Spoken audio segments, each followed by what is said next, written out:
Hey guys, welcome back, it's TheCardists, and in today's deck review I'm going to be reviewing the Blood Kings by Daniel Madison and Illusionist.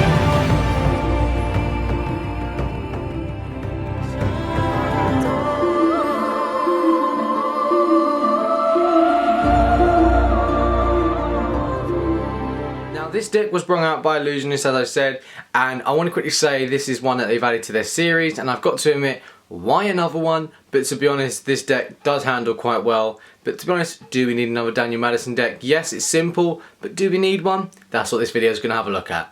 Let's get started into this. Okay, so we're going to have a quick look at the tuck case. Now, as you can see, it has a red matte finish the whole way around with very elegant but gold foil with the Daniel Madison logo there. Oh, sorry, the sword. And it has Blood Kings. And on the other side as well, it does have Die Like Kings, and then it has the exact same on the other side.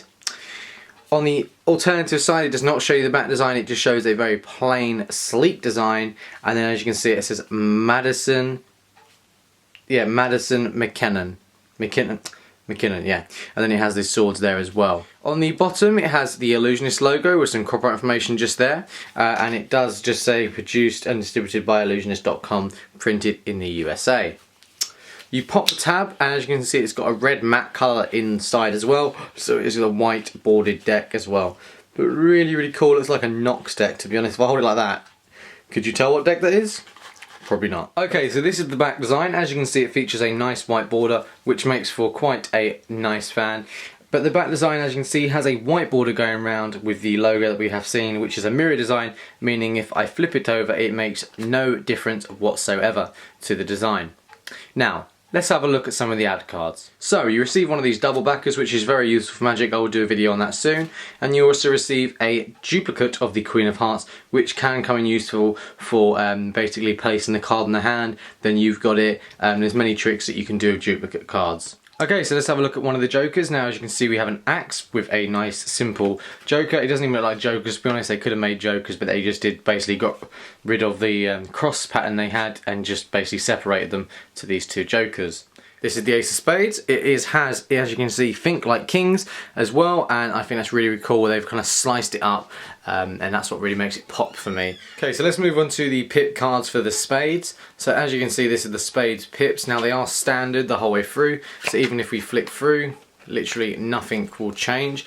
Even when you get to just the royalty of them, as you can see, the Jack, Queen, King, they are just standard, but what they do is they've just changed the colour a little bit and desaturated it to create this look. Now, this is even the same with the hearts. Okay, so with the hearts as well, you can see you get the royalty, but all they've done is just change the colour and made it a bit desaturated and made the reds a bit darker, so a more of a dark burgundy. But they haven't really made a custom ace, where you think, well, you pay good money for this deck, shouldn't you get a bit of customness? And you can see, yes, you get maybe some of the royalty faces have changed, but really for what you get, it's just another Daniel Madison deck. Even for the diamonds as well, it's just a change of colour, which you would expect a bit more. Now, yes, I do say that this deck does handle well as it does, but to be honest, it's just thinking, what is the point if you can get other decks that are custom?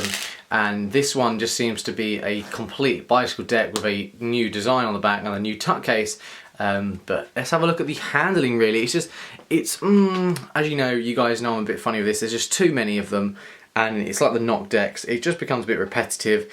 There needs to be something new, like the Bumblebees, it's just many decks that they could make. And also, sorry about my thumbs, I was actually doing a bit of DIY and somehow I hit both my thumbs. But there you go, let's have a look at that. Okay, so let's get on with the handling of this deck. So first off, when you cut it in your hand, it just feels great. The stock and the finish of the deck is really sublime. I've got to admit, this deck is surprisingly a really good deck.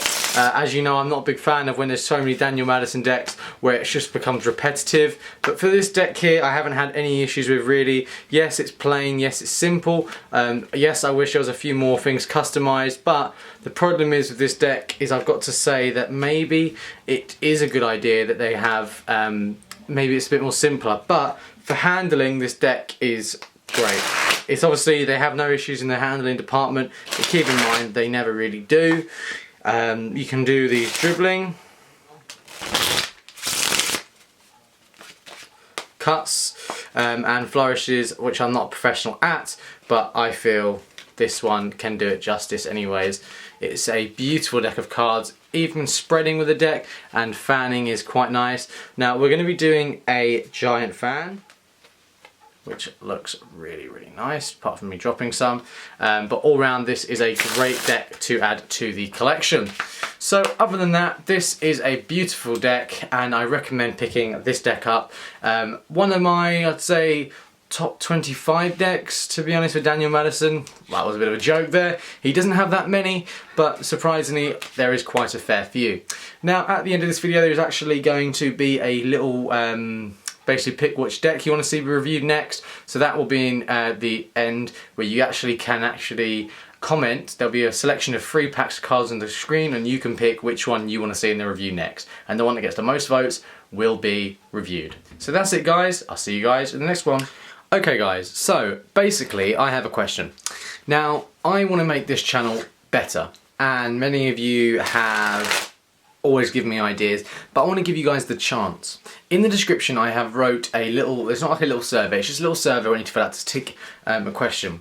Do you think I'm going to get some cardists, I haven't decided who, to come on the channel and actually teach a cardistry move once a week? Now, do you think this is something I should do? Would you guys enjoy that? 2 deck reviews a week, plus on a Sunday a actual cardistry video.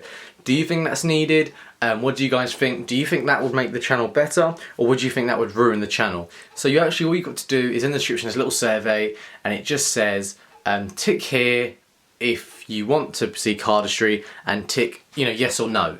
Do you believe that the channel will become better with cardistry videos? You would click yes or no. And it's a little typing box to write what you think the channel would need to basically improve. I really want to hit the milestone of 50k in subscribers, and I want to try and get that. So which is the best way you would recommend? Do you think I should add someone else to the channel, or do you think I should continue with deck reviews but do them more frequent? So let me know, comment down below. But that's it, guys. I will see you guys in the next one. Goodbye.